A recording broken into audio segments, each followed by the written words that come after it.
Welcome back to Celebrity Radio. It's Alex Belfield talking to some of the country's biggest stars and some of my favourite people, and we've got one for you today. Greg Rutherford, how are you? Hello, not too bad. How are you? Yeah, I'm not bad for me age, and we've got Dr. Sam Walsh as well. How are you, Dr. Sam? Hi, great, thanks. It's interesting, isn't it? We're going to talk about ambition and all of that kind of stuff. There's a new thing out today from Lego, and they've revealed basically that the way children think is very different, and their ambitions have changed. Tell us about it if you can. Yeah, so this was some research commissioned by Lego City looking at kind of children's aspirations when they grow up. And what comes through quite strongly is that the most popular job for children to do nowadays is a job that didn't even exist when I was a kid, which was being a YouTube star. And it's not just the most popular job, but the most popular by quite a long way. So 20% of 8 to 12-year-olds say that's what they want to do when they grow up.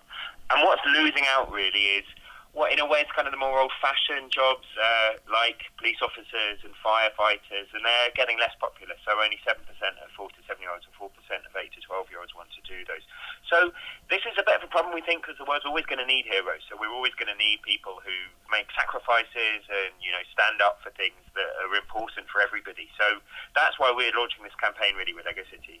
If I'd have been speaking to you 10 years ago, it would have been on the BBC. I was there for 15 years, and now I'm talking to you on YouTube. So I suppose I'm a little bit biased on this one, but I mean, I've got a tiny audience of about 52 million we've reached, but I know these kids can do that in a day. I suppose in a way it's just keeping up with the times. Is it a bad thing, or should we still be encouraging people to go out and clean the streets, let alone be firefighters? From a child's point of view, huge amount of benefit from interacting with YouTube. You have to be very creative, very resourceful, but also what other psychologists talk about a lot in terms of really important characteristics such as grit and determination. You have to be really hardworking to make it as a YouTube star. You have to just post and post and post really, really regularly before you get famous. So those are always really important things.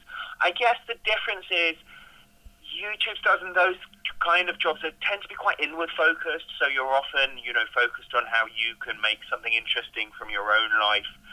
And I guess what's different to that about being a hero is it's about standing up for something that you believe in. So either making sacrifices for others, or as Greg has done, kind of setting your heart on something and really working towards it over a course of a really, really long period of time. So that's the difference from being quite inward focused to being quite outward focused, I think. What I do love, though, I've got a nephew who's 5 and he still loves Lego. I mean, despite times moving on, the TV taking over with computer games, there's always going to be a place for old-fashioned fun, because as a kid, I loved playing with Lego. So I think it will come full circle. It will work its way out, because not everybody can be a star earning a fortune on YouTube, can they?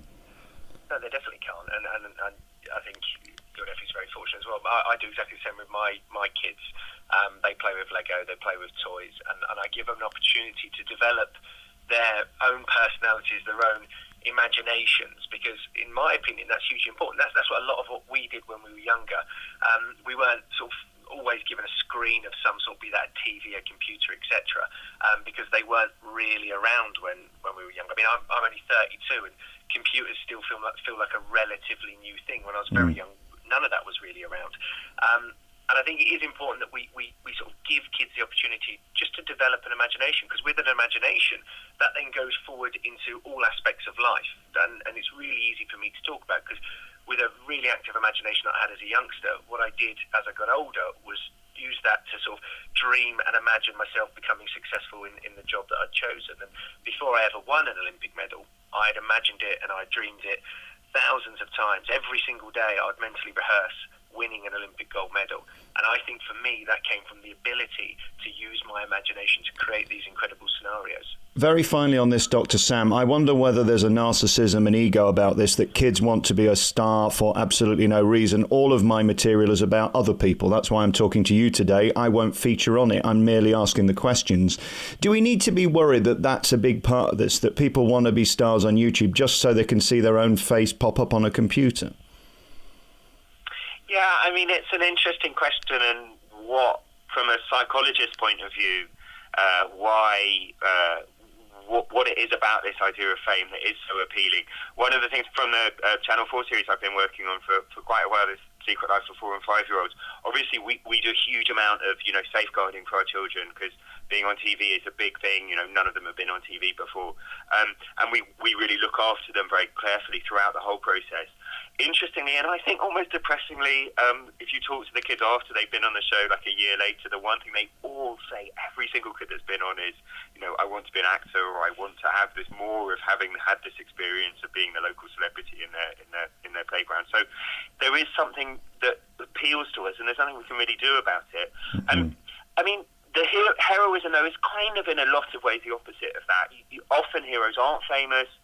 Some like Greg are, obviously, but a lot of heroes aren't famous. There are a lot of everyday heroes who are just making everyday sacrifices, parents making sacrifices for their children, an older brother holding his younger sister's hand as they're crossing the road because the younger sister's scared. So those are the kinds of things that we're really trying to raise awareness of, because it's really, really, really important for everybody. Did you find the transition from going from being a sportsman to being a star difficult, Greg? Because when you started out running, you didn't necessarily intend to be a celebrity per se.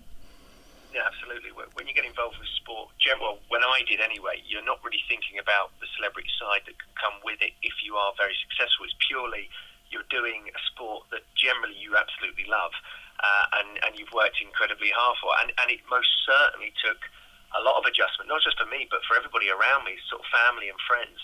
Because, 2 days before, 2 days before I won in London, I went for a haircut in the Westwood Centre next to the Olympic Village where we were staying, and nobody batted an eyelid. I literally met up with a friend who cut my hair in one of the salons there. 2 days after that, I became Olympic champion, and I couldn't leave the area because it was so busy and so many fans of the Olympics had come down, and it takes an awful lot, and there's no real way of preparing for that either. But it's something that you just have to embrace as much as you possibly can, and I was lucky to have good people around me. Sadly, I think some people don't always have that, and then it can become very, very difficult.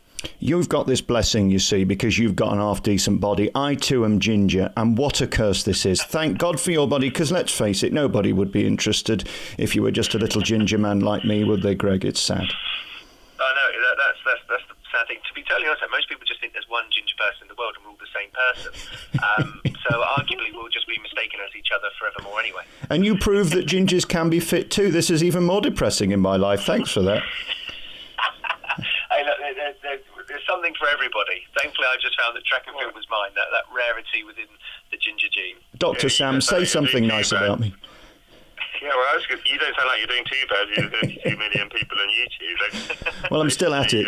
That's the main thing. I wonder, when you look forward now, you had such incredible success as an Olympian, and going back to those days, was it thrilling, was it exciting, or was it just torture and discipline? No, do you know, I loved it. I absolutely loved the good times in particular, but what you develop as a sports person is that there's a lot of, obviously, bad times, a lot of low times, because for all of the amazing experiences I had standing on top of a podium, I had far more where I didn't. I didn't even feature on the podium, didn't feature in a final. But I loved it. I loved the development of it. I saw every opportunity in a massive stadium with a huge amount of people around the world watching it, be that an Olympic final, whatever, as an opportunity. And that was something for me that I think helped me a lot going forward and actually winning medals. Every time I stepped on the runway, I wanted to win, and every time I wanted to put on a show. And I think that was probably the showman inside me. That's what I wanted to do.